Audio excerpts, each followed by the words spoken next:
Olá pessoal do Café com Leitura e Você, vamos dando continuidade ao capítulo de número 2 do livro O Poder da Presença. Tornar-se presente não consiste apenas em conhecer e afirmar sua história.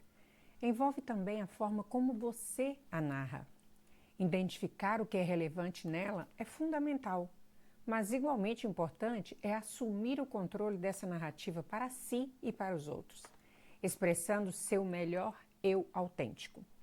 Encontrar nossos melhores eus autênticos e acreditar neles pode nos ajudar a superar ameaças que poderiam nos derrubar durante grandes desafios.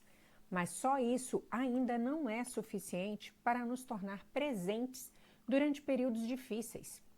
Após encontrar seu melhor eu autêntico, você precisa descobrir como expressá-lo.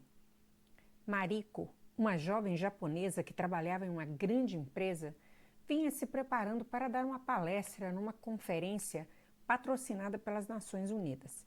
Ela relatou que estava muito tensa e com o coração batendo muito forte, o que era incomum em mim, uma vez que geralmente sente-se bem confiante.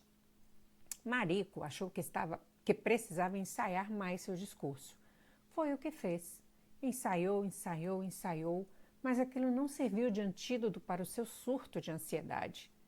Desesperada, recorreu a um conselheiro de confiança que lhe disse: "Por que você insiste em se preparar para essa apresentação? Você deve saber que a coisa mais importante na apresentação é a presença." Ela percebeu que havia atingido seu limite na preparação. Além de não estar ajudando mais, também estava desviando sua energia psicológica da intenção de estar presente.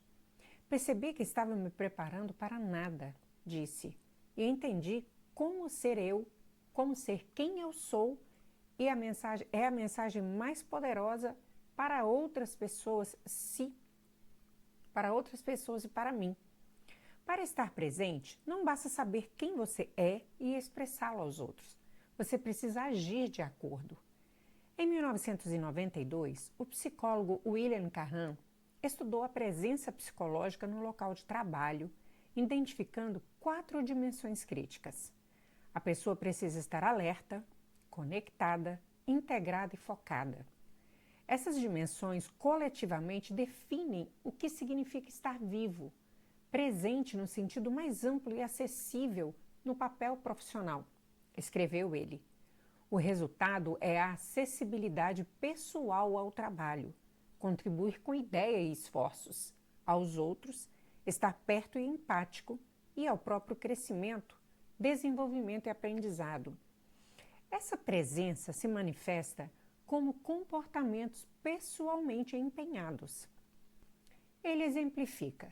Vejamos o caso de uma gerente de projeto em um escritório de arquitetura, trabalhando com um desenhista projetista. A gerente percebeu que o desenhista vinha quebrando a cabeça com o que parecia ser um aspecto relativamente simples do desenho. O prazo estava se aproximando e ela foi conversar com ele. Ao fazê-lo, percebeu o próprio punho cerrado, o que entendeu como sintoma de seu aborrecimento e sua frustração, não apenas com o desenhista, mas com o prazo apertado e o vice-presidente que o havia fixado. Ela perguntou ao desenhista sobre o trabalho e o ouviu relatar suas lutas e frustrações com a falta de informações sobre a tarefa.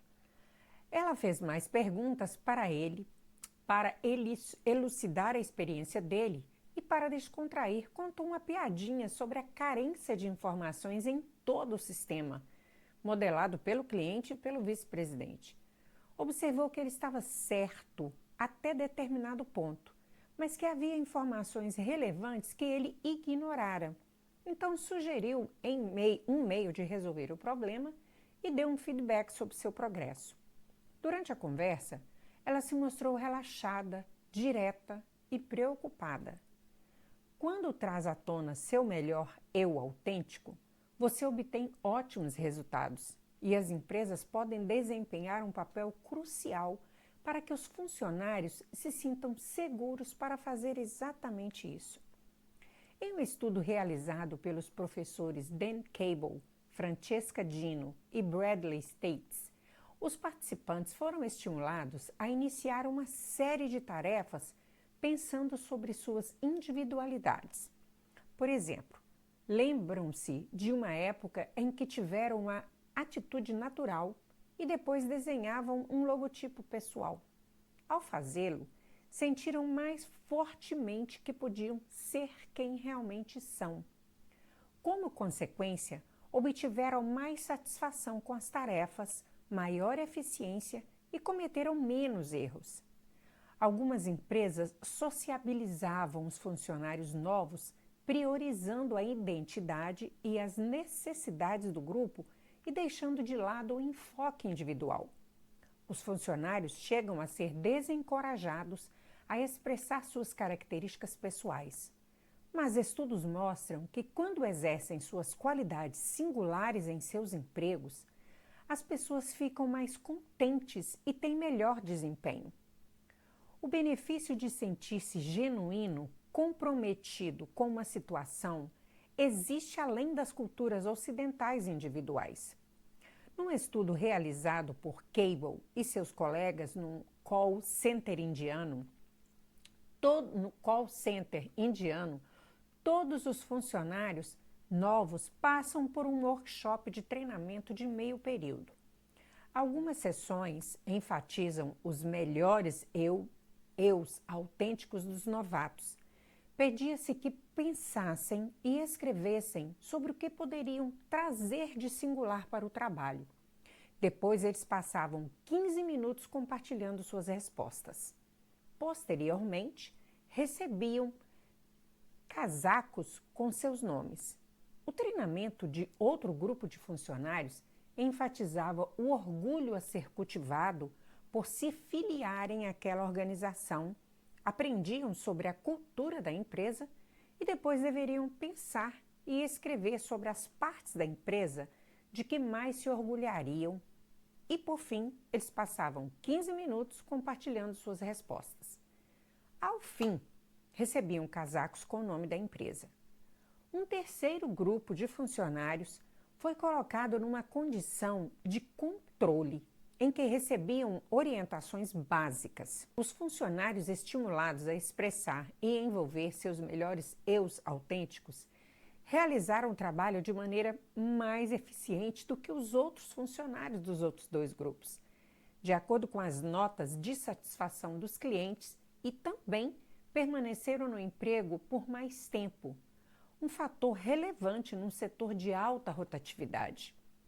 Estamos nos aproximando de uma definição consciente e funcional do que é a presença e de como ela funciona no mundo real. Ao descobrir, abonar, expressar e envolver nossos melhores eus autênticos, especialmente pouco antes de grandes desafios, reduzimos nossa ansiedade com a rejeição social e aumentamos nossa abertura a terceiros. E isso nos permite estar plenamente presentes, atuando com presença. Em algum momento em sua vida, ao se preparar para um encontro romântico ou uma situação de vital importância, você provavelmente recebeu o conselho de ser apenas você mesmo. Intuitivamente, todos sabemos que isso faz sentido. Nosso desempenho melhorará e os outros reagirão melhor se conseguimos atuar com naturalidade. Mas a palavra-chave aqui é atuar. Afinal, se outros estão presentes, ser apenas você mesmo ainda é um tipo de atuação. Costumamos associar atuação a artifício, o que aparentemente seria contrário à presença. Mas não se pode negar que um grande artista em atuação está espetacularmente presente a ponto de emanar uma energia quase elétrica. O que os grandes artistas podem nos ensinar sobre a presença? Adoro música ao vivo.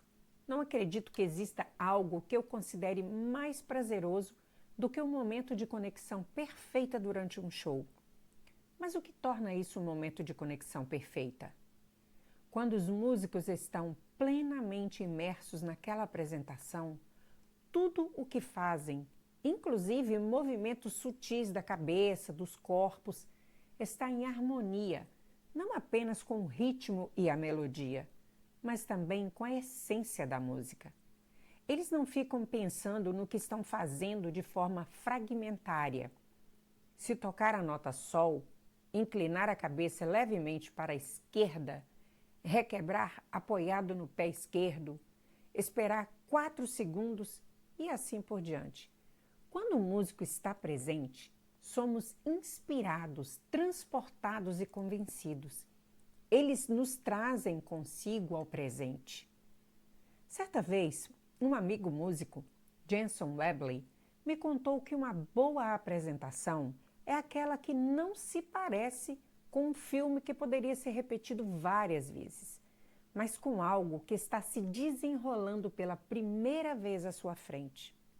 Não importa se o artista parece um pouco ansioso, disse ele.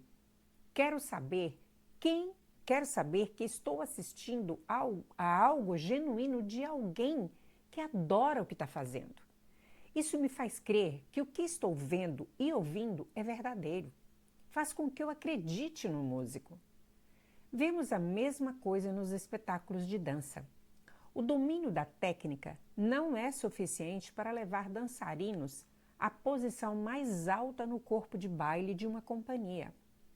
Um profissional pode apresentar uma lista impressionante de atuações como primeiro ou segundo solista.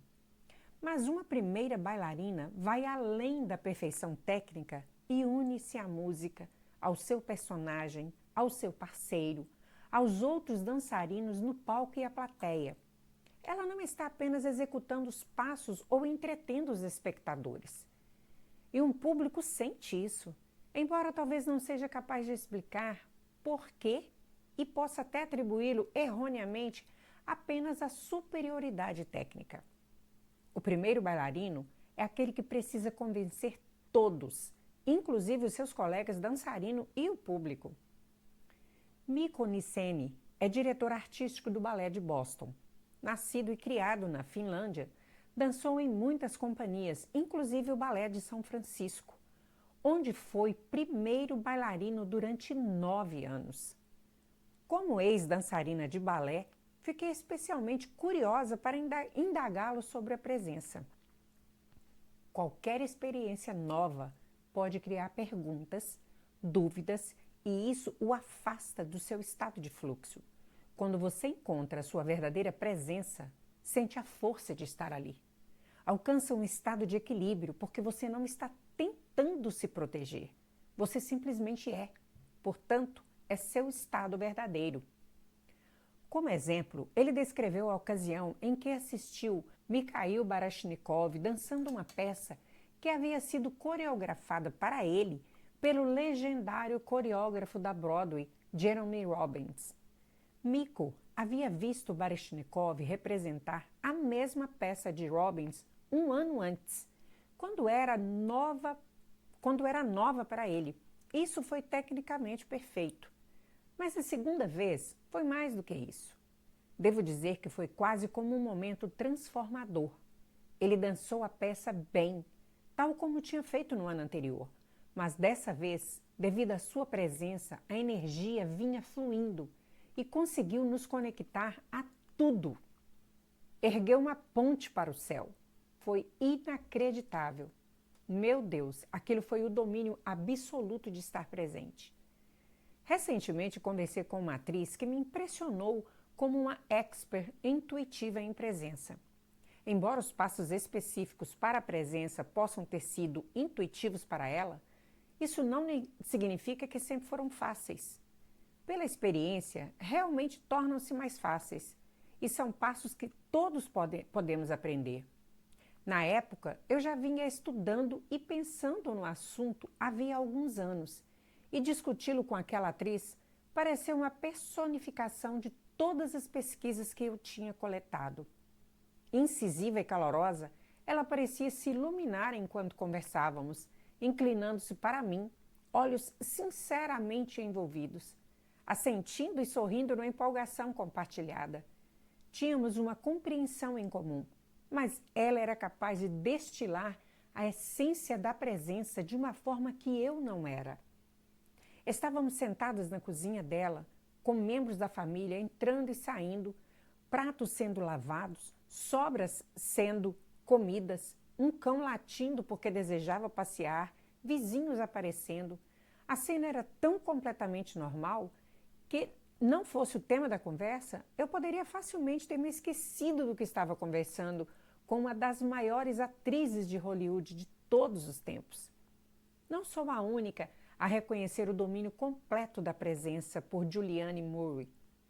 Um dos 2 meses após nossa conversa, ela recebeu o Oscar de melhor atriz pelo papel principal de uma mulher diagnosticada com a doença de Alzheimer precoce no filme, Para Sempre Alice. Em sua resenha do filme, para a revista Time, Richard Collins escreveu o seguinte sobre Moore.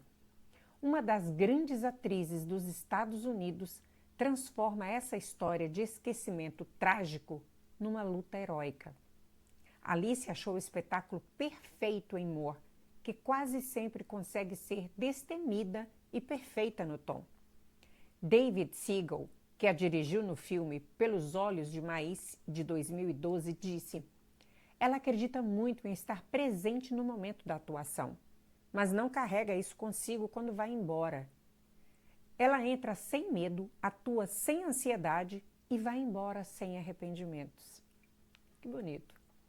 Gente, vou ficando por aqui, mas peço a você que está me ouvindo e ainda não se inscreveu no nosso canal, por favor, se inscreva agora, clica no sininho para você ser notificado toda vez que a gente subir um novo vídeo e te vejo no próximo vídeo, continuação deste capítulo número 2. Até lá!